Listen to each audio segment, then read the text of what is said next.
Welcome to Podcast on the Brink, your weekly dose of Indiana basketball news and discussion, brought to you by the Assembly Call and Inside the Hall. I'm your host, Jerod Morris. Join me live at assemblycall.com every Thursday night and immediately following every IU game for our live IU postgame show. And visit InsideTheHall.com for complete coverage of IU basketball and to join the discussion in the Inside the Hall Premium Forum.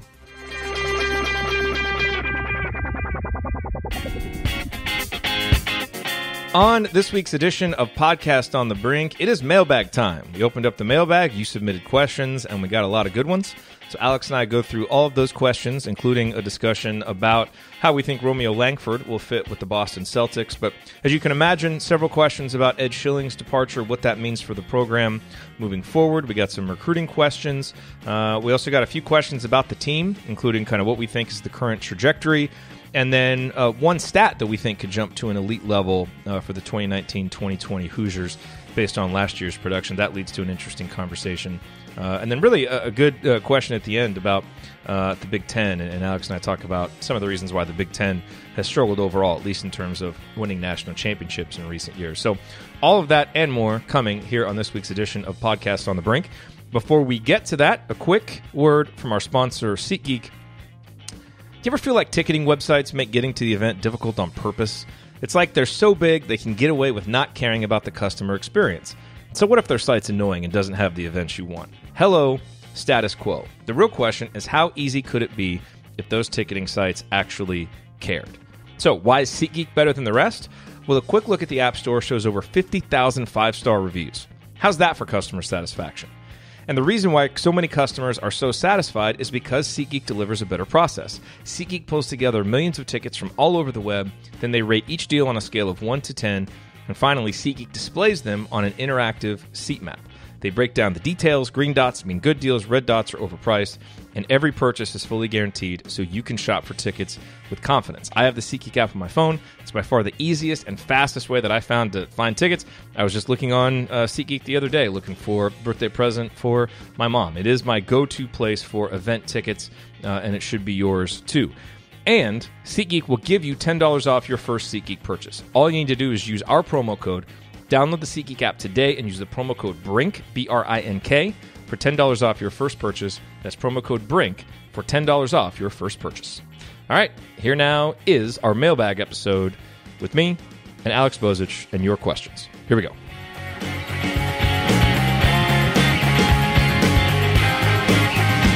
All right, Alex, we are back to talk some more IU basketball. I got a mailbag episode this week, and as always on these off-season episodes, you kind of wonder where the storylines are going to come from, but they always come. Obviously, Romeo getting drafted, Juwan getting an opportunity in Summer League, but the big story, of course, that broke this week, Ed Schilling moving on from the Indiana basketball program, and so we got a lot of questions about that. We'll get to those in just a second. We didn't actually get any questions about Romeo or Juwan, so I just wanted to start right off the top here and get your thoughts, since we haven't had a chance to talk about it since the draft happened. Your thoughts on Romeo becoming a member of your beloved Boston Celtics. Yeah, it's interesting because when I was going through my list of teams in the back of my head where I thought would be a good fit and where I'd like to see Romeo wind up, Boston definitely was not near the top of the list. But I will say, from an organization standpoint and from a coaching standpoint, I think it's you'd be hard pressed to find 3 or 4 better situations in the NBA, given what Danny Ainge has been able to do from a GM perspective, and obviously Brad Stevens, we all know, is a really good coach on the bench, and I think is going to be really invested in Romeo's development. So from that standpoint, I think it's good. I just think, for me, on a personal level, somebody that's watched Romeo since his 9th grade year at New Albany, it's going to be hard for me to actually cheer for his team to do well in the NBA now, because if I'm being honest here, if I'm making a list of my favorite NBA teams, 1 to I guess it's 30 teams, I think Boston would be at the bottom, if not at the bottom of the list. So, Jerod, I'm not sure if I can just root for Romeo to do well and not the team, but I do think for his development in the long term as an NBA player, I think he's going to be in a pretty good situation, because he's not going to have to come in right away and do a lot. They've already got Jason Tatum and Jaylen Brown as kind of two of their cornerstones, and obviously Gordon Hayward's there too. So Romeo, he may be a guy that spends a little bit of time in the G League as a rookie and bounces back and forth between the big club and the G League, and but in the long term, I think it's going to be whether or not he stays there. I think is up for debate. But at the same time, I think in terms of just coming into the league into a situation that's stable and he's going to have a good cast of characters around him, you'd probably be hard pressed to find two better guys in the locker room in the NBA than Gordon Hayward and Kemba Walker. So I think that'll be a pretty good situation for him to get his feet wet in the NBA with. I agree. On the one hand, you look at the presence of Brown and Tatum and you say, okay, well, there's maybe in Marcus Smart, and you say maybe there's not an immediate path to playing time for him as a rookie, but I think that's good for him. Like, I think not having that kind of pressure on him will help him obviously heal from the hand injury and, just have some time to get comfortable because we know that, as talented as he is, as productive as he was at Indiana as a freshman, he's got things he needs to work on. That shot needs to improve. His handle needs to improve, needs to become more consistent on the defensive end. And I think having some time to grow into that will be helpful for his development. And frankly, I think Boston did a great job with their draft. Obviously, I'm biased with the pick of Romeo, but I think making a high upside pick like that at the back end of the lottery where, look, if Romeo does answer some of those questions in the affirmative, there's a reason why he was, one of the top players in his recruiting class. And I think he can be a very, very good pro to the point of possibly being an all-star. And then I think the other guys that they got, more experienced guys like Carson Edwards and Grant Williams, guys who proved that they can be really productive and do specific things really well at the college level. I think those guys are going to be really productive players too. So I think, Romeo's going to a roster that is really deep. He's obviously got a great coach, as you said. And so I'm looking forward to watching his development. And I think just given the kind of player he is and where his development is, I think it's a really, really good situation for him long term. And hopefully he stays there long term. It's the NBA, so you never know when, players get flipped or traded or whatever. But hopefully he's there because I think he can succeed there long term. So I'm happy for him. I think it's a really good spot for him. Yeah, I think what you mentioned with the guys he's coming in with is also important because when you're a rookie in the NBA, you're going to a new city. You're not going to know a lot of people. Obviously, you're going to have maybe some family and friends around as a support system. But you mentioned Grant Williams and Carson Edwards and even Tremont Waters is another guy who he's coming in with. I mean, it seems like that's a pretty good group of guys to be able to call friends, as your first year in the NBA. Obviously, Grant Williams and Carson Edwards, I don't know them personally, but they both seem like high character team first guys that are going to help Romeo kind of make that adjustment to the NBA. So, I'm glad to see that. I agree with you. I think Boston did, a really good job with the draft. I mean, I think Carson Edwards, Grant Williams, and Romeo can all be NBA players, and Tremont Waters even has that potential in the long term. So, really good fit just in terms of organization. I think he's going to get the support he needs there to grow, like a rookie should. It wouldn't be fair for a guy like Romeo who's coming off, the injury that he is to be thrown into a situation where they're asking him to play 25, 30 minutes a game. That's just not going to be a healthy situation. So I'm glad to see him go to Boston. All right, so let's move on now and get into some of these questions. And we will start with the big topic of the last week, which is Ed Schilling moving on and the vacant assistant coaching spot for the Hoosiers. And so we got an audio question submitted from Tom Jordan from the Premium Forum. So I will play that, Alex, and then we'll dive into it. Jerod and Alex, this is Tom Jordan, TJ21 from the Premium Forum. 3 or 4 part question here. What does Ed Schilling leaving the program or not being renewed, however you want to categorize it, mean in terms of the program's current condition? The program's current condition. Is this a good thing, a bad thing, a neutral thing, in your opinion? Is it a potential black eye with in-state high school coaches? And what impact, positively or negatively, could it potentially have to the program? And lastly, in your opinions, was this a necessary move and an obvious move to people with inside knowledge? Thanks for the opportunity to ask. Bye-bye. All right, so a lot of angles to hit there, Alex. You want to start, kind of give your general take, and then we'll hit some of Tom's specific questions here. Yeah, I mean, I was I was not necessarily surprised that there was a change in the coaching staff at some level. I was more surprised by the timing of it, because it seems, when these type of things happen, they typically happen at the end of the season, or maybe at the end of the spring semester. And the timing of it was the only thing that really caught me off guard. We can dig into to all the angles. I don't remember, Tom asking. He asked, I think, pretty much a 4-part question there. So I don't. We're gonna have to maybe hit those items one at a time. But just in terms of whether or not I was surprised by it, not necessarily surprised by the fact that he's moving on. More so the timing of it than anything else. It's just not a typical time where you see something like this announced. And, I don't have all the details of why exactly it happened or what the circumstances were. But to me, just kind of reading the statement, it seemed like it was Indiana's decision to move away from Ed Schilling and not Ed Schilling's decision to move away from Indiana.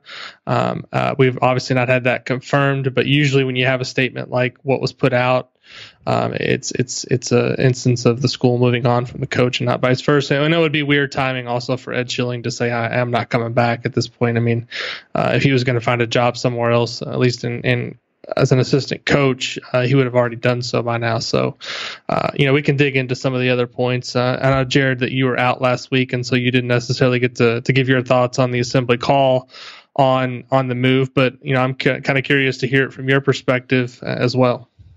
Well, I've heard the same thing, is that this was more of Indiana's decision than Ed's. Again, not confirmed necessarily, but I've just heard that. And I've also heard, and it just kind of makes sense, that this is more of a recruiting thing. People talked a lot during the season when Indiana's offense was struggling. Hey, Archie needs to bring in an offensive coordinator and someone who can really help open up the offense. And, will they make a change in the offseason? And nothing happened right after the season. And to me, if you were going to make a change that was based on something schematic, or even something where it's like, okay, Ed Schilling is known as a player development guy. We're not pleased with some of the player development stuff. I feel like if that was going to be the reason for the decision, it would have been made then at the normal time when this stuff gets made. Maybe not, but that's just, to me, that makes more sense.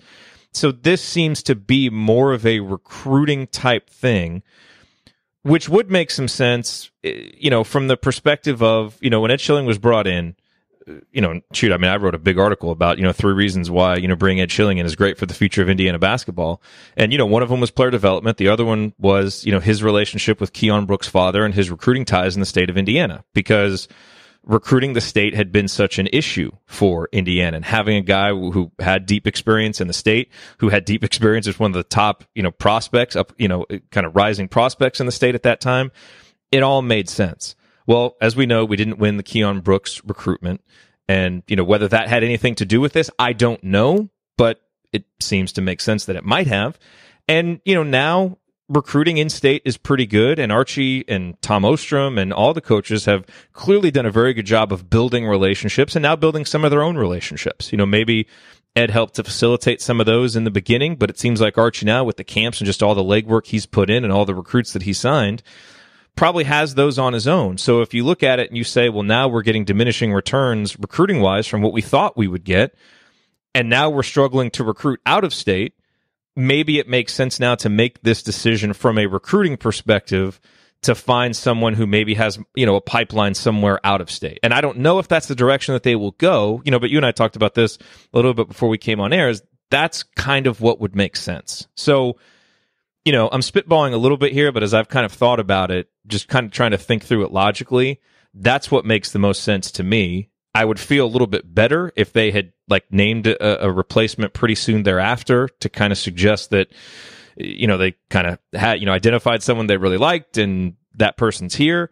But I would think that would be the direction that they'd go in, but now we have to kind of wait and see a little bit. So that's kind of where I fall on it. Yeah, I'm going to bring up a name here, and some people may cringe, and I'm not saying that this is the person that you should hire, but I'm talking in terms of impact and what you would look for in a replacement.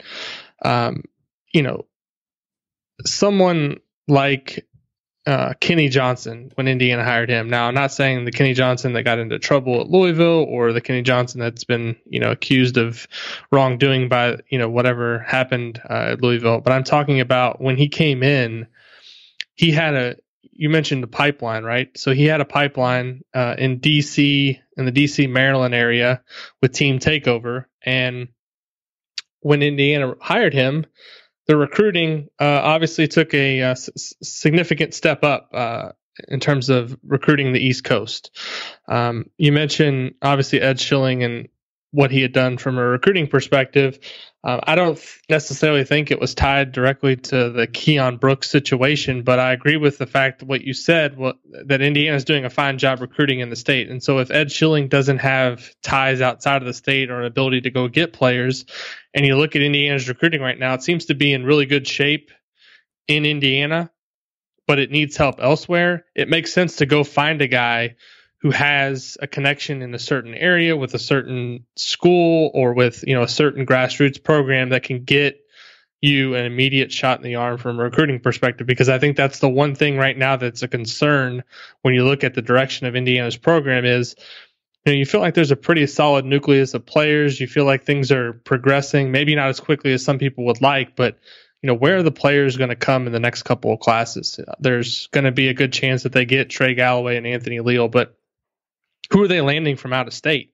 And I think if you can identify a coach who you feel good about can help you immediately on the recruiting trail in the 2020, 2021, 2022 classes, that you feel good that they can bring in, a marquee player or two in each of those classes, I think that's the direction you have to go, because we can sit here and talk about player development as much as you want, but if you don't have the players, there's no one to develop. So the recruiting to me is the number one thing you have to get right, and you figure out the other stuff later. And I think with Archie Miller and Bruiser Flint and Tom Ostrom, you should be able to, if you get the best players possible, I think the development thing will obviously work itself out over a longer period of time. But you got to get players, and right now it kind of feels like things have stalled out a little bit recruiting wise outside of the state of Indiana. So I think you got to go and look for somebody that's going to help jumpstart that process sooner rather than later. What I would say about the Keion Brooks recruitment, I agree with you. I don't think that's like the main reason why anything happened. But I would say if Keion Brooks had come to Indiana, and a big part of the reason was one of the assistant coaches on your staff's previous relationship with his father, you're probably not letting that guy go or moving on from that guy. That guy's probably hanging around the staff, at least while that player's there. Sure. So it certainly didn't help, I would say. Yeah. I've been asked that question a lot, but it's like, if that was like the final straw, I think the move would have been made earlier than what it was, right? I mean, the season would have, he made that decision months ago, and the season's been over now for 3 months. It's just the timing, I think, is what's kind of caught everybody off guard more than the fact that they're moving on. So let's hit some of these specific angles that Tom talked about. So what does this mean for the program's current condition? Well, I would say it means there's a little bit of flux on the coaching staff, and I don't, to kind of link this with, is this positive or negative impact for the long term, which Tom asked about later. We don't know that yet. It's all going to depend on who they hire and how that guy performs. It could end up being a major positive if you hire someone that has an out-of-state pipeline and you start getting players from that area. Or if we're wrong about that and it wasn't a recruiting thing and it's a player development thing or whatever, and you bring in a guy who can really help in that aspect and you see some real noticeable gains or whatever, then sure, it could be a positive. We don't know that, so you kind of have to give it a little bit of an incomplete. But what I would say for the meaning of what does it mean for the program's current condition? I mean, I think it means that things aren't quite as stable as I'd like them to be heading into the third season. I think we can discuss the reasons, why this was done, and there may be some very legitimate ones. And again, it could end up being a positive. I would prefer, I guess, in a perfect world, to not see this be a story that happens at the end of June, early July. It doesn't seem like the ideal timing. It doesn't seem like you're going to have the complete pool of candidates to look at. So I don't think it's ideal. Whether or not it ends up being a positive, we simply won't know. I think it could be. Depends on who they hire. But it's not really the type of story that I would like to be talking about at this stage of the offseason. Just kind of as a general rule, now we'll have to see what the actual outcome is. But I would like to feel a little bit more stable, I guess, about the staff right now. Is my thought on it. Is that fair, you think? Yeah.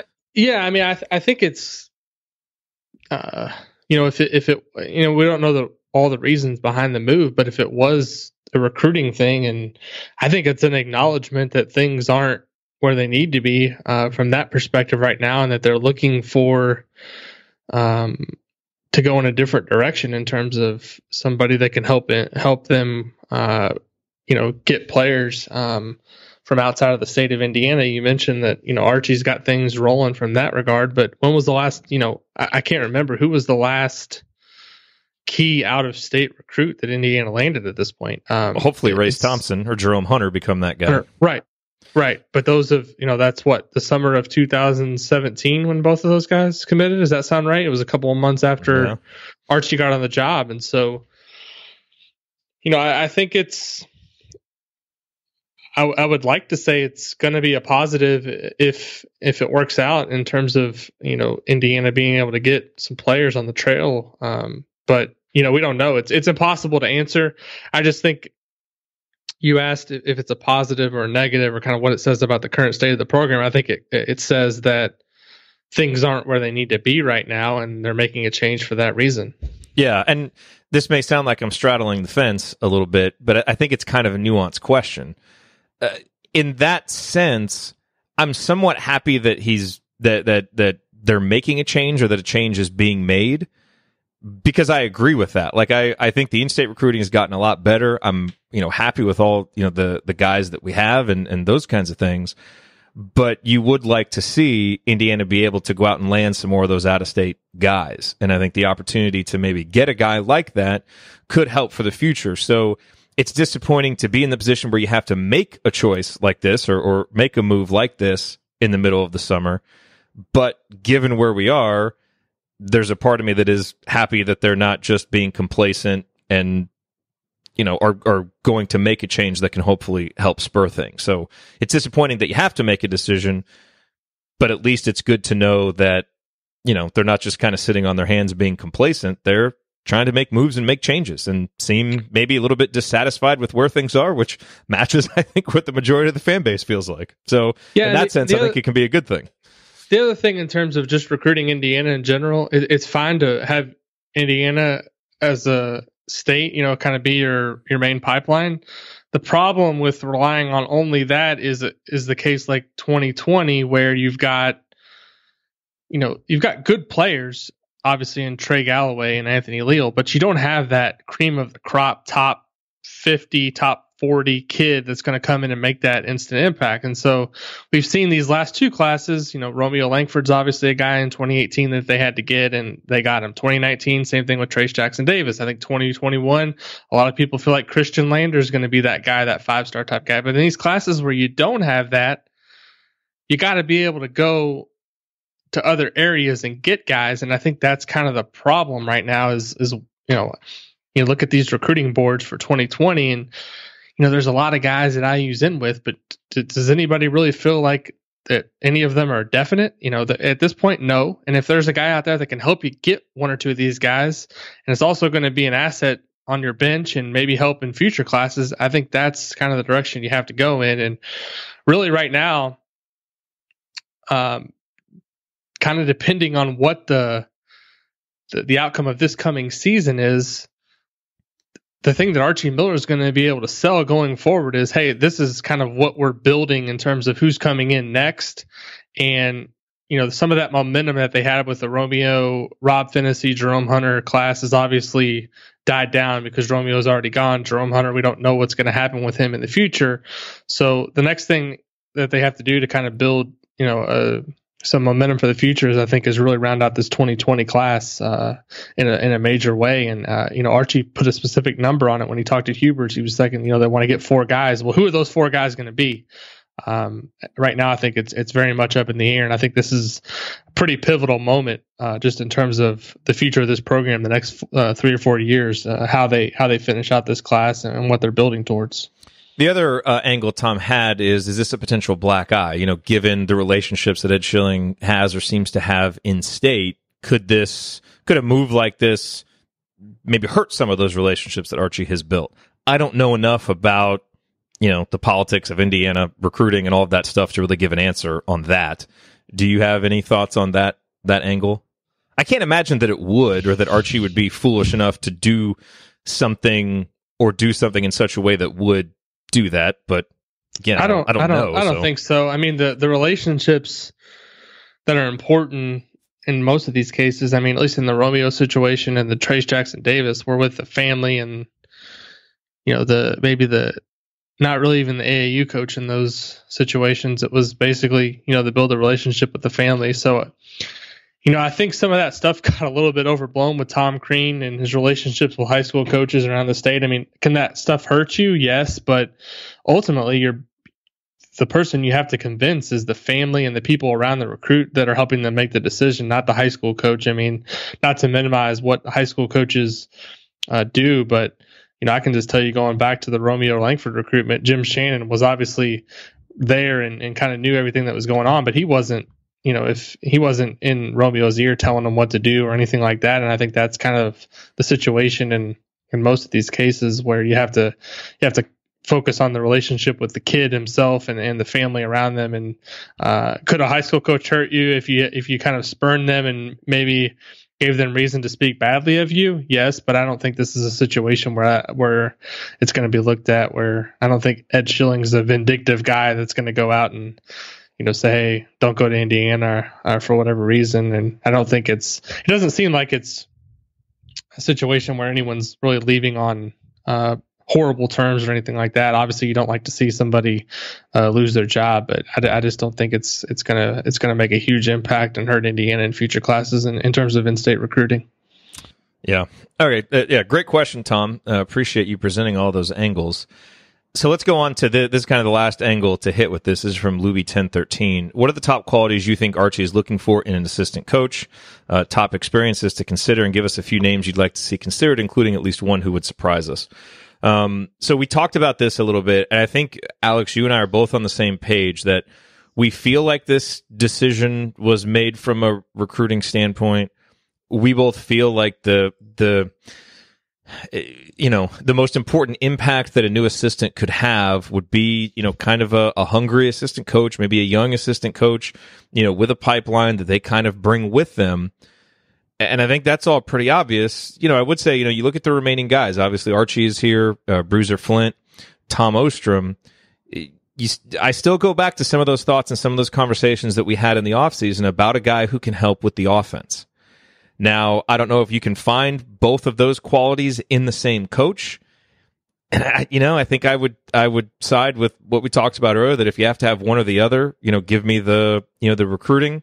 But I think if you can find a guy, who can help improve your player development, or at least help, replace some of the things that Ed Schilling brought, because he was known as a good player development guy. And I've heard from several people, the work that he did, for example, with the footwork with Juwan Morgan and Deron Davis was really, really good. And that, there were some player development things that he brought to the table. So I think if you can get someone who brings that player development or, an innovative offensive mind, that would be helpful. But especially at this stage, it would seem like finding an assistant coach that is that multifaceted probably would be pretty difficult. So, again, I think what are the top qualities that you think Archie is looking for? I think recruiting is probably the top quality, but that doesn't mean that I don't think that this staff still maybe needs to be a little bit more innovative offensively, because I think they do. I just don't know if this hire is going to bring that. We'll have to see who they bring in. But those are certainly the qualities that I think they should be looking for and weighing. Yeah, I agree with everything you just said. If I was making a list of 10 things, I think the first 9 would be recruiting, and then everything else at the bottom. Because, like I said, if you don't have players, you don't have talent, you're not going to win at this level. This isn't, Division 2 or 3 where you're identifying diamonds in the rough and trying to coach them up. Now, obviously, Tom Crean had some success in that, but it wasn't a sustainable model. And I think you have to get somebody who's going to help you get players, and you figure out the other stuff later. I mean, I think Archie Miller is obviously, and Tom Ostrom and Bruiser Flint, they've all coached, Bruiser Flint's been a head coach. Archie Miller has now for a long time as well. Tom Ostrom's been an assistant at several programs, including Florida under Billy Donovan. I think all of those guys are capable of making guys better, but ultimately you have to have, nobody's talking about it, Kentucky or Duke or Kansas, who's the guy helping Zion Williamson work on his footwork. They're just saying get the best players and roll the ball out there and let's see how it works out. Now the X's and O's obviously do come in and have some importance, but to me it's all about the players. And so if you're asking me for names, the one thing I will say is I'm not going to subscribe and never will subscribe to it needs to be an IU guy hire. IU didn't hire an IU guy in 1971, and I think that worked out pretty well.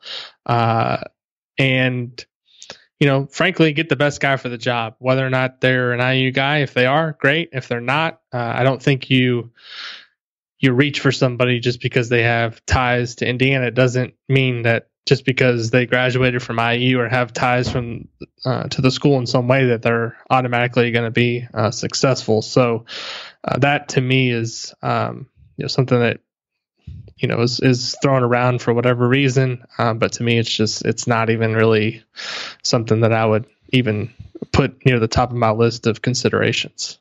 I would love if a guy like AJ Moye became an assistant, or Jared Jeffries, or someone with ties to a successful era in IU basketball, because of just how much fun it would be to see that guy on the sidelines, because of maybe what they could help bring from a culture perspective. There's no question that romantic notion would be awesome, and it would be fun, and it would be exciting.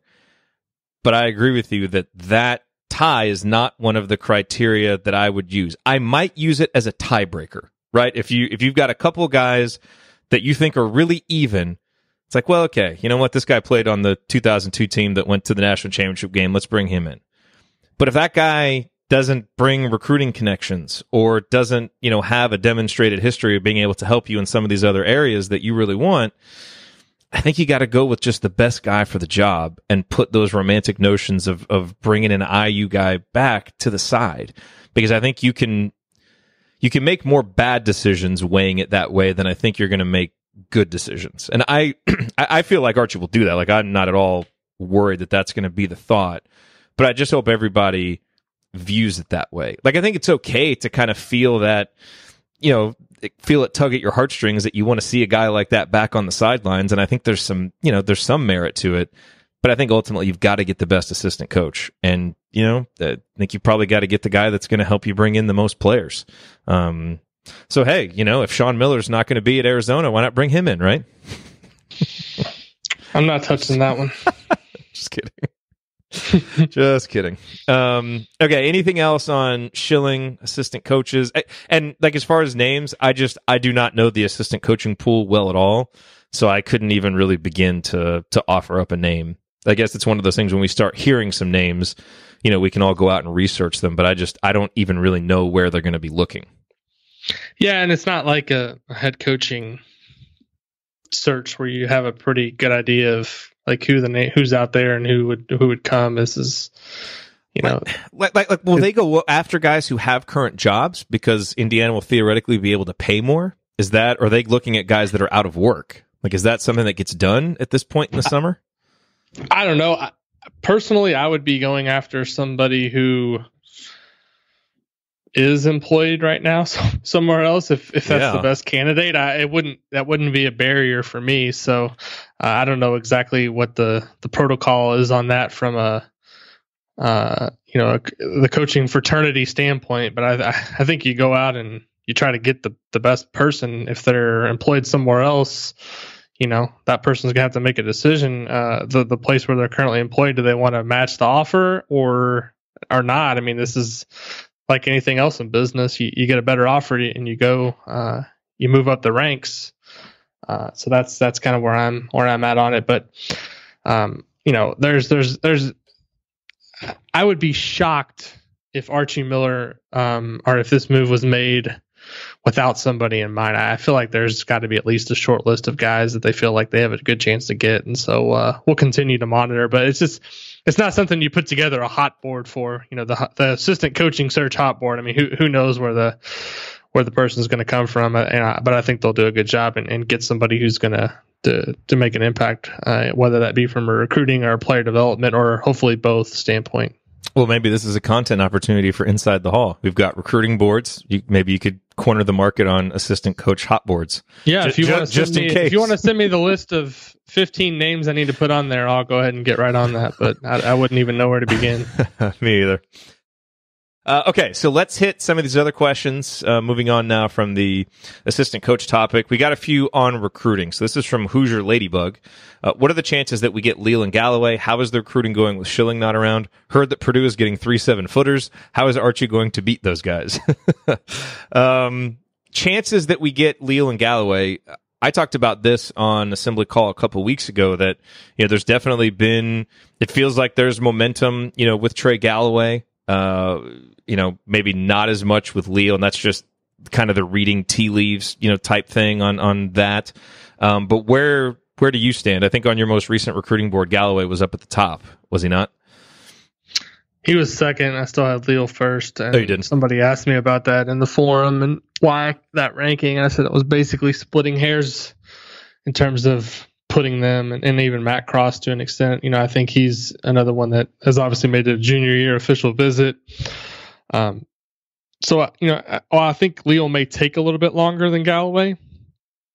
I think there's a good chance that IU could get both. Now, the timing of it, I think, matters a little bit as to whether they're going to take both, because if one of them wants to wait a little bit later in the process, it's possible that the spot could no longer be there. But I think they're in good position with both. You never want to say anything is certain in recruiting, but I would be shocked if at least one of them is not on IU's roster next season, and it wouldn't surprise me if both ended up at IU. And then this stuff about Purdue getting 3 7-footers, is that? Do you know anything about that? I've not kept up on Purdue's recruiting outside of them getting Ethan Morton. Well, they have Matt Harms, right? I think they're recruiting some kid from the DC area that's another 7'2" kid, which would be perfectly on brand for Purdue to get him. But it would. I don't know exactly who the third that they're referencing is, but the fact of the matter is Purdue is a pretty stable, solid program at this point that is going to be a force to be reckoned with in the league for years to come. And I know we were kind of chatting recently with somebody who was putting together a preview for next year's Big Ten in terms of the hierarchy and the standings in the league, and I think both of us commented that Purdue might be a little low on this. Begrudgingly, I think they were something like 5th or 6th. Yeah. And I'm looking at their team next year. They obviously have some young guys, but they've got a lot of young talent coming back, and they've got obviously. I think at this point it's foolish to count them out of anything. So it's going to be a tough haul for Indiana to kind of overtake Purdue in the Big Ten hierarchy. I think they had those 2 down years when Crean was kind of had his best teams at IU, but since then they've been better than IU pretty much every year. And until that changes, it's I think foolish to count them out. Yeah, I mean, and that's why the last part of that question is going. How is Archie going to beat these guys? Well, I think you've got to continue to out-recruit them in the state. And I think, Archie has done a good job of, getting the players that he's really targeted in state. And obviously there are some big ones coming up in 2021 with Caleb First and Christian Lander and Trey Kaufman. So I think you've got to hold your own in state. But then, how are you going to beat Purdue? Well, look at the reasons why Purdue has been successful. Because they're stable. They have a specific style that they play that their coach obviously knows really well, and he knows how to recruit to it, and he knows how to develop to it. And it's not like it's been all smooth sailing for Matt Painter. They had the whole baby boilers thing when he first got there, and those guys were outstanding, but he went through some down times as well. Been some ups and downs, but they've kind of stuck with it. And obviously, things have gone well and have kind of stabilized now. And whether Archie can ever get to that point, we'll have to see. Matt Painter's been, obviously he hasn't had the NCAA tournament success that Purdue fans would have wanted, or, any Final Four appearances, but he's been really, really good and has things really going there. But I think you've got to, sometimes you got to be patient. If you have a coach that you believe in, be patient and see if he can kind of build it up, and especially if he has a specific culture, a specific vision for how he wants that program to be, and you believe in it, give him a little bit of time to see it through. And I think we're still in the early stages with Archie of doing that. But I think he's laid the foundation for it these first couple of years. Now we have to see if he can actually build on it enough to get to the point where he can be that successful. But that's how Archie's going to beat those guys. You beat them at the same game that they've played. Not necessarily that you have to play the same style, but you just have to get your program to that kind of stability and cohesion. And, to the point where, when someone has Purdue 5th on a preseason and they don't even have any great players coming back, you're like, boy, that seems low for Purdue. That's where Indiana needs to get to. It's like where Wisconsin was under Bo Ryan. So that's where the Hoosiers need to get to and beyond. And right now we're still fighting to get back there. So I hate having those conversations with people where it's like, you should bump Purdue up a little bit. It pains me. But, it's the reality right now. So that's where we are. Yep. All right. Hoosier stuck in Kentucky. There's 4 scholarships available for the 2020 class. What positions would you spend them on? In my opinion, in his opinion, we need a true backup point guard to Finney. Also think we need a true center. Big men can take some time to develop and add muscle. Wouldn't hurt to have someone intern under Trace Jackson Davis and Brunk for a year before taking the reins. As for the 2 remaining, just get shooters. Doesn't matter the position. Be able to knock down free throws and nail some threes. So, you look at that, the 3 names that we just mentioned for 2020, who it seems like Indiana's in the best position with, Trey Galloway, Anthony Leal, Matt Cross. None of those guys is a point guard. None of those guys is a big man. They are wings of kind of, varying heights and skill levels. Leal and Cross certainly known as shooters. Galloway not necessarily known as much as a shooter, but kind of more of an all-around type player, glue guy type, good penetrator, just a winning type player. And I think all 3 of those guys can be guys that you kind of win with and build around. But it does beg the question, if you get those 3 guys, all 3 good individual players in their own right, but you don't get a point guard, you don't get a big man, is that kind of good balance for the class in terms of roster construction overall for the program? What do you think about kind of how the class of 2020 is shaping up, and ideally, what positions Indiana would use those scholarships for? Yeah, it's interesting because I think I agree that they need a backup point guard or somebody that can handle the ball, but if they feel confident they're going to get Lander in 2021, I don't necessarily see it as something that they have to have, because I feel like there's going to be most of those minutes. We're talking about a situation where you'd still have Finney, I think, for Lander's first year. Is that right? Lander would be a freshman when Finney's a senior. So that's an interesting thing. I think if you could get Leal, Galloway, and Cross, all 3, you probably take them all 3, because Cross is a little bit different in that he's more of a 4-man in college basketball. The other 2 are more 2-3s. The center thing is interesting from the standpoint of really the only 2 names that we talked much about are.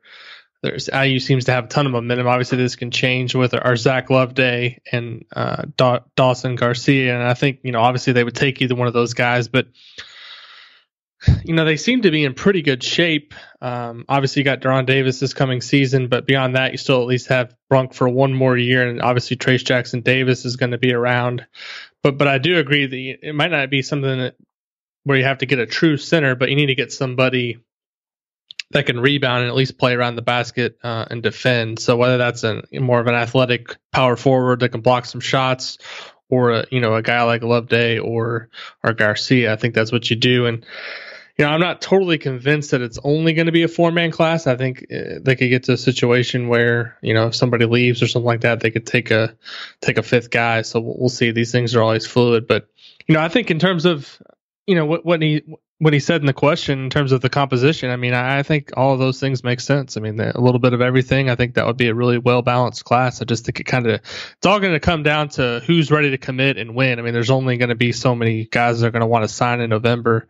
And the position that you like to be in from a recruiting standpoint is, we're kind of where they were in the summer of 2017. If you remember, they offered Aaron Henry on a Sunday, and that was kind of a warning signal to Demezi and Jerome Hunter that, the spots are going to be taken, and they committed the next day. So you kind of want to be in a position where guys are, hey, my spot is is only going to be there for so long, and you try to get some commitments, but they're just not in that position right now based on the momentum and the season that they had last year to where they can force somebody's hand into committing. So we'll see how it goes, but I like that composition in terms of position that he mentioned in the question. Yeah, and Indiana is certainly trying to get a point guard. RJ Davis is a guy they've spent a lot of time on out of New York.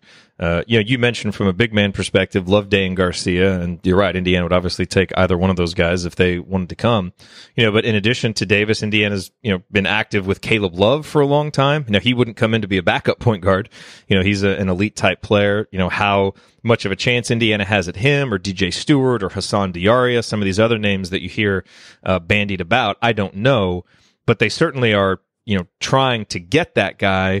They're just, again, as we talked about before, Indiana really has that pipeline in state. And right now, the two top prospects in the state, Leal and Galloway, are wings. They're not point guards. And obviously Cross, they've been able to make inroads with. And that does kind of lead into this next question from 11th and Dunn. Do you think IU made a mistake by not offering Nigel Pack? It doesn't look real likely that we'll land a true point guard in 2020. That does seem true. I mean, even with all these guys that they've got offers out to, these are all highly recruited guys that aren't from the region or, from the Midwest, from Indiana. So it, at this point, seems unlikely that any of them will come just based on what we've seen the last couple of years. Pack was a guy here from in-state. He ended up, I think, surprising a lot of people by committing to Kansas State several weeks back, but was a guy who really seemed to come on strong, during the summer and during the season. Do you think Indiana made a mistake by not offering him? I think, he's an undersized guy. I think he's 5'10", 5'11", maybe. But, maybe didn't have some of the measurables, but really seemed like a really productive player, but not an elite prospect. What do you think? Is Indiana going to regret not taking him or offering him at least? They looked at him, and they also looked at Mike Saunders, who's the kid that played at Lawrence North and that transferred to a prep school out in Utah, who ended up committing to Cincinnati. And it's possible that both of those guys could turn out to be really good college players, but I just don't think either situation they were convinced enough to extend an offer at this point. Could it have been a situation where they watched a little bit more this summer and waited? If either guy wanted to wait to the fall or next spring, they could have got an offer potentially. But I don't think it was a mistake, because you don't offer somebody unless you're fully convinced that they can, fully convinced that they can come in and help your program right away. And if you are, you make the offer without much hesitation. And in those situations, they obviously didn't feel good about it. So just because somebody's from Indiana doesn't mean they necessarily need to get a scholarship offer. There's obviously going to be guys who every year from the state that go elsewhere and turn out to be good players. And you just hope that it's not a situation where somebody turns into, an all-league type player somewhere else. But, both of those kids were, I think, really good prospects and could turn out to be really good college players, but I can't say that IU made a mistake in passing on Nigel Pack specifically, because for whatever reason they didn't feel like he was a fit for their program, at least at the time of when he was ready to make a commitment. Yeah. I mean, maybe you could argue whether the guy generally was good enough for an offer or not, but if the staff doesn't believe he is, they can't just offer just because of criteria that's outside of can he come in and help us. So if they didn't believe that, they shouldn't make that offer. And like you said, right? Hopefully it doesn't come back to bite them. I guess in hindsight, you could look at it as a mistake, but still in the moment they didn't see it. So, you kind of have to go with that right now. All right. A few questions about kind of the team and the trajectory of the program. From Hoosier Fan 76, how would you describe the current trajectory and outlook of the IU basketball program, both in its entirety and in the subgroups of recruiting, current roster composition, on-court results of the past season, and projections for next season, coaching staff concerns, and any other areas that come to mind? This question could have taken up an entire episode. But what do you think? The current trajectory and outlook of the program in kind of generally in some of those subgroups? We talked a little bit about recruiting already, so we probably don't need to get into that. Yeah, it's a lot to think about and even digest. I would say the current trajectory overall is really to be determined this season and next. I'm not trying to cop out and not answer the question, but at the same time, I feel like we don't know what this coming season is going to bring. Just like last year, we felt comfortable that IU was going to be a tournament team, and it didn't pan out. I feel this year people are thinking, this probably isn't a tournament team and could definitely end up kind of outperforming expectations. But, I think, I've been asked a lot of questions like this, and going back to the Ask Me Anything thread that I did last month, late last month in the thread or in the forum, about just kind of the overall thoughts on where the program are and, what needs to happen this next season. And somebody referenced a conversation that I think you and I had on a previous podcast about kind of the natural progression is, year one was no postseason. Last year was NIT. Do they need to make the NCAA tournament? I think they do this coming season. However, I don't think if they don't, that this is kind of the end of Archie by any means. I think he's going to at least get this season next and maybe one beyond that to kind of figure things out. So I think it's, really to be determined where things are going. But right now, it's obviously in terms of an enthusiasm standpoint and kind of the perception of where things are not as strong as it was a year ago from right now. Yeah, I mean, I think the trajectory was, really steadily upward. I mean, obviously, Archie's first season didn't go as well on court, but a lot of people somewhat expected that, not for it to be quite as bad as it was, but there was some expectation of a difficult transition from Crean, and then you get Romeo, and you start out the season as well as Indiana did last year, and then the bottom really fell out of it. And so I think things, kind of have plateaued, and so that's kind of where things are now. I think it's, the trajectory does seem to be, I still think the program is in a better place than it was when Archie took it over. The on-court results haven't shown that, obviously, but I think, just in terms of an identity that can lead to consistent winning, we've seen some of that, be installed. We've seen the in-state recruiting get better and kind of the recruiting in this region, which I think we all believe is necessary. Not the only thing, but it is necessary for a sustainable IU program. So there are some things that have been built that still has me believing that the trajectory is positive.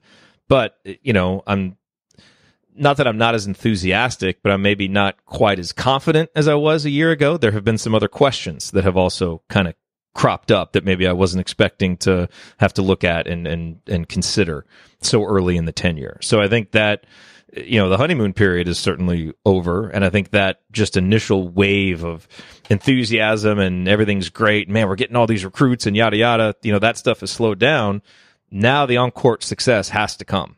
You can talk your way around it the first season, even last season. There were, some extenuating circumstances and certain things, and you could make some excuses even, but you're coming up on years 3, 4, and 5. I mean, the on-court success has to be there, or you really stop having reasons to believe that it'll come.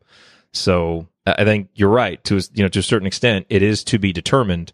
But I think, for me, just looking at it from my perspective, still kind of a slight upward trajectory. But at some point, that needs to kind of take off again, and a big part of that is going to be what happens on the court. And now we'll just have to kind of see, So, projections for next season, I agree with you. I think this roster, there's a lot of question marks, but I think it's capable of making the NCAA tournament, and I think it needs to make the NCAA tournament. I think that's a fair expectation for year 3. Not that you throw everything out and start over if they don't. And obviously context matters, and the journey that they take to whatever the ultimate destination is will matter. But I do think that's a fair expectation and standard for year 3, even if you look at the roster and it's like, well, I'd like to feel a little bit more confident about it, but I think it's still a fair expectation. And now we'll see how close they can come to living up to it, or if they can. But it's certainly going to make next season very, very, very interesting. And I'm very much looking forward to the season, kind of with a combination of enthusiasm and trepidation. I usually like for it to be a little bit more enthusiasm than trepidation, but, the last 3 seasons have been what they've been, and I think all IU fans are, forgiven if they're feeling some trepidation heading into another year. Here's a good little add-on question here from Hoosier Fan 76. Do you think the White Sox would trade Eloy back to the Cubs for Jose Quintana? I wouldn't mind seeing that. Would you make that trade? No. We got the other guy from that deal, I think, making his Major League debut tomorrow, I think, Dylan Cease. I think that's how you spell the last name, Cease. I think the White Sox have a doubleheader tomorrow. I think he's pitching one of the games. He's been pretty good at AAA, up and down a little bit more recently, but they're bringing him up. So if the White Sox can ever get some of these top prospects healthy, Michael Kopech hopefully coming back next year, and I think they've actually pleasantly surprised me this year from the standpoint of I didn't think they were going to be anywhere close to 500, and although they've remained a couple of games below 500, they seem like they could be a 75 to 80 win team, and that's a lot better, obviously, than what they've been the last couple of years. So you can keep Quintana, and Eloy, I think, will be a force to be reckoned with in the AL Central for the years to come. And the White Sox did a smart thing, I think, by locking him up for the long term before he ever even came up to the big league. So that was good to see. Which rebuild is in a better position, Indiana basketball or the Chicago White Sox? And then, granted, the Chicago White Sox have been in perpetual rebuild mode, it seems like forever. But which one has you feeling more confident about future results over the next couple of years? Wow, that's tough. I think it's harder. I think it's probably harder to win in baseball at a high level than it is in college basketball, because you can be there's so many leagues and different things to, only 68 teams make the tournament in college basketball, where in baseball, you only got 3 or 4 teams each year from each league making the playoffs. So I would say IU probably, although if the White Sox ever get any of these prospects healthy and all on the same page at the same time in the big leagues, I think they have a chance of really kind of exploding onto the scene. What do you think?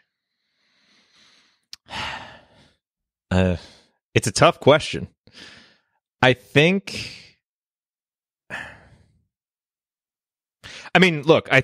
rebuilding Indiana basketball should be a heck of a lot easier than rebuilding the Chicago White Sox, because you have so many built-in advantages for Indiana basketball. That said, I think you can look out at the actual players on the field or players on the court, and it seems like the White Sox have more pieces that you kind of believe in as future building blocks than maybe what Indiana has right now. Some of those guys are obviously unproven, and we haven't seen them play yet for Indiana. And it's a really weird comparison to try and make as I think about it more and more. So they've also been more relevant more recently. They won the World Series in 2005.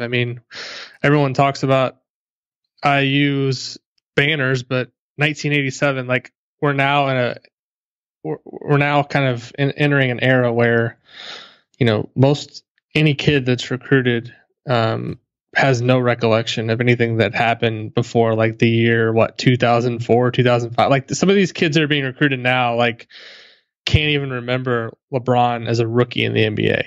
So that's how far away we are from IU winning a title. So it's an interesting question, and probably we have a lot of Cubs fans, I think, that probably listen to the show, so we probably want to move on to a different topic, or they're going to turn off the show. I really just did this to antagonize the Cubs fans. That was really the whole point in including that question.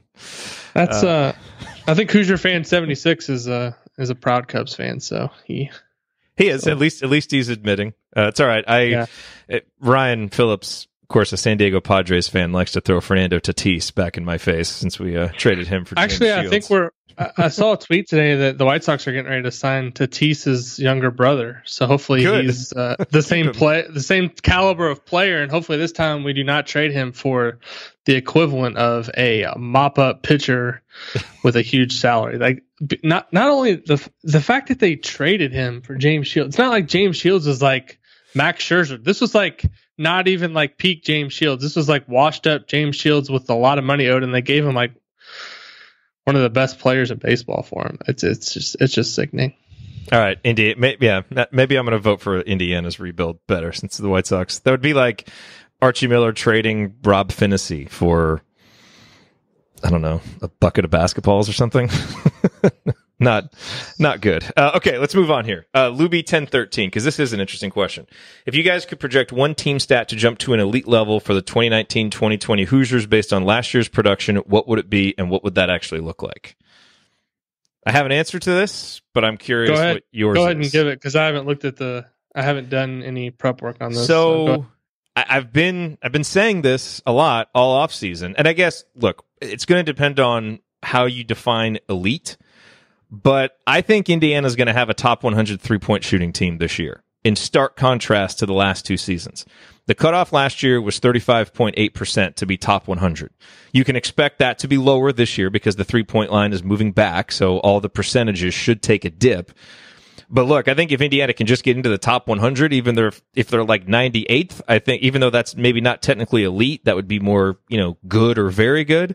It would certainly feel elite given what we've had the last few years. But, I continue to say what I've been saying. You look at it with no Romeo or Juwan taking the majority of the 3-pointers, those guys shot, 20-some% combined between them.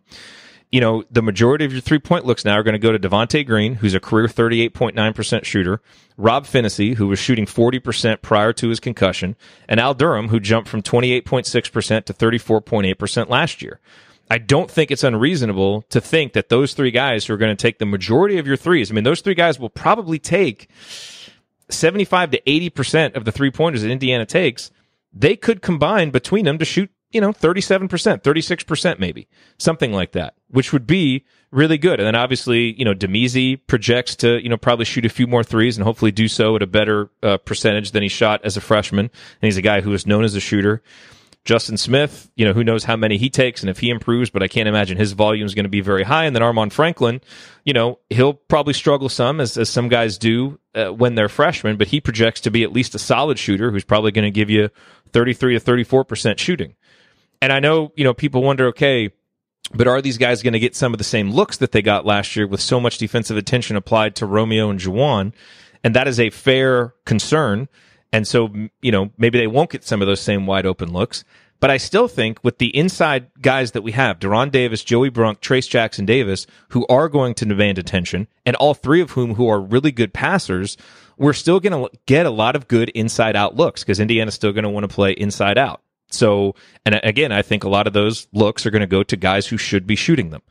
So there's still lots of questions about the offense, but I think if you look for one stat that has the potential to make a big jump, I think our 3-point shooting could make that kind of jump. And again, it's not going to be elite like it was when, under Tom Crean, but top 100 would certainly feel elite. So I'm sticking to that, and I may end up having to eat those words.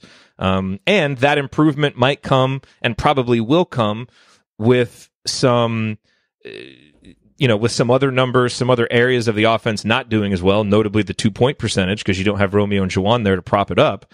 But, we'll just have to see what that trade-off is and if it ultimately nets out to a better offense. I don't know, but I do think the 3-point shooting will be a lot better. Maybe not quite elite, but at least good. I think we'll be a good 3-point shooting team next year. I don't really have anything insightful to add to this, but I do want to ask you, do you think IU's free throw percentage defense can get better? Oh boy. I don't know that it can get much better. What were we, second last year? I think do you think they can get to the number one spot? To me, that's huge. Oh boy. But it's interesting, that is a number that does tend to fluctuate pretty wildly. Like I've tried to look, like are some coaches just better at free throw defense? And you can say stuff about like, maybe they know how to foul the right person and their defense tires people out. I don't know, man. I've seen no correlation in any study. I think it's pretty random. Isn't that and 3-point percentage defense, I feel like, are two of the most random. I think numbers. Free throw percentage defense is a lot more random than 3-point percentage defense. Right, but it is random. Feel like it is random. 3-point percentage defense is random too. Not to the extent that free throw is. The 3-point is definitely random. So, yeah, I don't. Yeah. I think it's hard to. I agree with you. I think the 3-point shooting percentage is going to be better. Do I think it's going to be top 100? I don't know that, but I think it's possible. But yeah, just kind of looking at some of the other numbers. Yeah, it's hard to forecast anything making such a huge a huge jump. I mean, maybe, I think it's a good sign if the 2-point percentage defense continues to improve like it has the last 2 years. I will say another stat that I think will improve is the assist rate. Last year we were 200th. Am I looking at the right one? Yeah, we were 200th in assist rate. 51% of our field goals, were assisted. I think that will get better. I think when you look at Archie's teams at Dayton, when the offenses were good, they had a high assist rate, and that's usually when you had a really good point guard. I think having sophomore Rob Finney, is going to help with that, along with, more shots being taken by guys who can make shots. So I don't know if that number will become elite, but I think it will be a lot higher and more conducive to the kind of offense that Archie's teams have played when they've been successful. It's still going to have a ways to go, but I do think that one will get better and stands to make a substantial jump. Yeah, I agree. Free throw defense, 64.9% last year, second in the country. Only to Alabama A&M, 63.7%. What was Alabama A&M's record last year? Alabama A&M was 5-27. They were ranked 344th, but they were number one in free throw percentage defense. A lot of it probably was their schedule too, because they probably played a lot of terrible teams that couldn't shoot. So they did. Is there anything left in the mailbag, or have we exhausted? There's one final one, and this is more kind of a general Big Ten question from SFR 1108. If you're Kevin Warren, what are the first 3 things you'd like to accomplish within 3 years of your tenure? Prefer basketball-related actions, but understand athletic or university-wide initiatives would have an impact on college basketball. If I were Kevin Warren, if it were me, I would love to see the football divisions realigned or done away with to give Indiana a fighting chance every year instead of having to always play such a difficult schedule. But I'm not Kevin Warren, and I'm sure that's not something that he's going to do, and that's probably very low on his priority list. Yeah, I mean, I, from a basketball perspective, and I'd have to dig deeper into the numbers on this, but I would just like to know why the Big Ten is failing on a year-in, year-out basis to attract that top-level talent. I mean, it seems like, last year, I think Romeo and Jalen Smith were the only 2 McDonald's All-Americans to come into the league. This year, it's only Trace Jackson Davis. And with the quality of coaches and programs that we have in this league, I'm just curious, is it simply the fact that the Big Ten is operating more above board than some of these other leagues? I was just going to say that. I really want to know why this happened. This is actually something I think we've talked about in the past year for the last 2 or 3 years. And, they're definitely behind the Big 12, the SEC, the ACC, maybe even the Big East in terms of the talent coming into the league. And yet last year they were the best conference in the country. So I'm just kind of curious if there's anything that from a commissioner standpoint can be done there. And if not, obviously you just move on and try to look at other things. But to me, that's the most interesting thing. And the fact that the Big Ten hasn't, I don't think that it's a coincidence that the Big Ten hasn't won a national championship now in almost 20 years. And the fact that it continues to kind of lag behind some of the other powers in terms of bringing in talent. I agree. You bring up a good point about are the elite Big Ten teams just operating more above board? I mean, who are the coaches that always get cited when you talk, when they do those, polls of other coaches? Gary Parrish does these of coaches that are clean. Who always gets cited? Tom Izzo, John Beilein, Matt Painter, and those have been the 3 best programs in the league.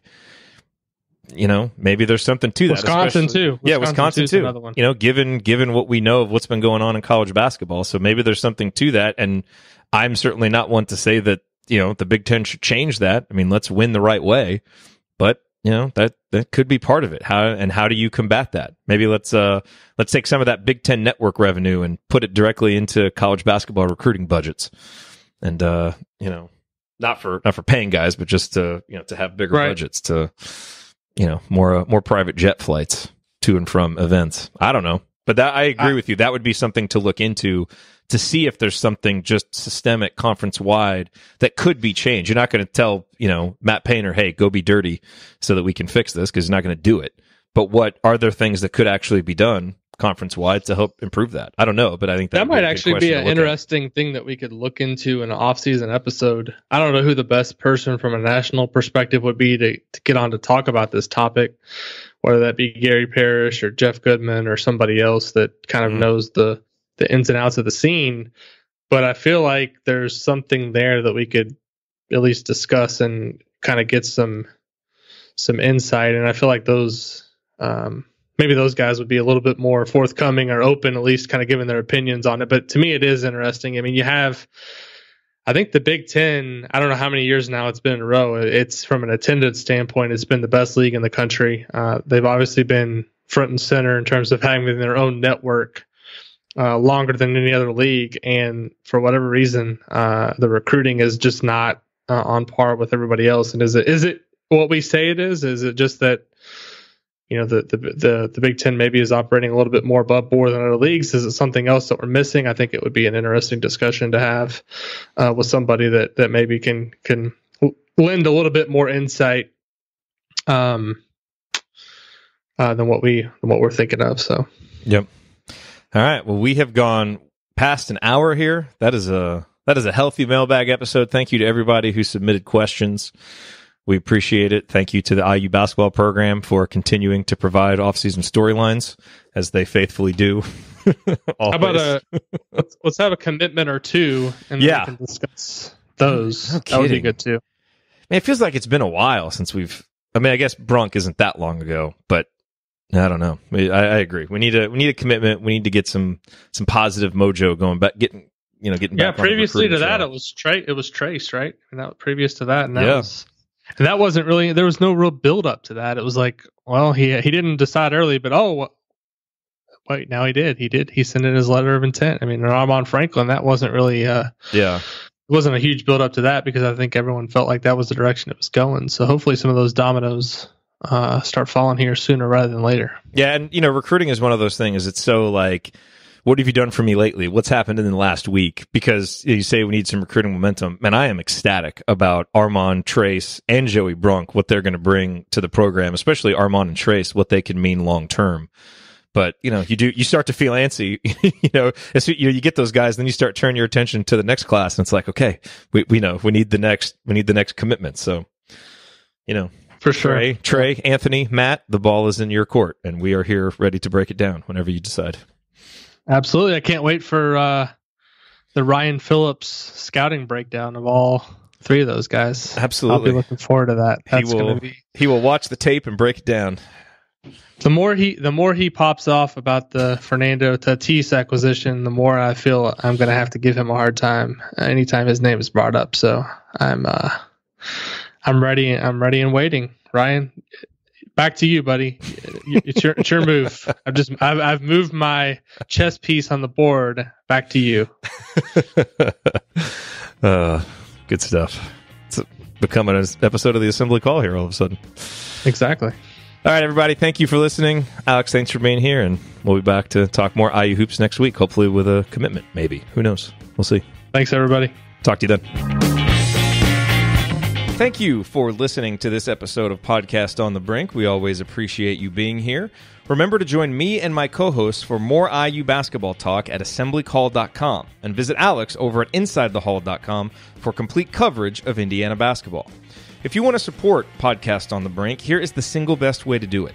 Tell anyone you know who loves IU hoops about us and suggest that they subscribe. Podcast on the Brink can be found on Apple Podcasts, Google Podcasts, Spotify, and everywhere else podcasts are available. Tell your social media followers, email your friends, text your family members. For weekly discussion about IU basketball, they need to be subscribed to Podcast on the Brink. We'll talk to you next time. Go Hoosiers.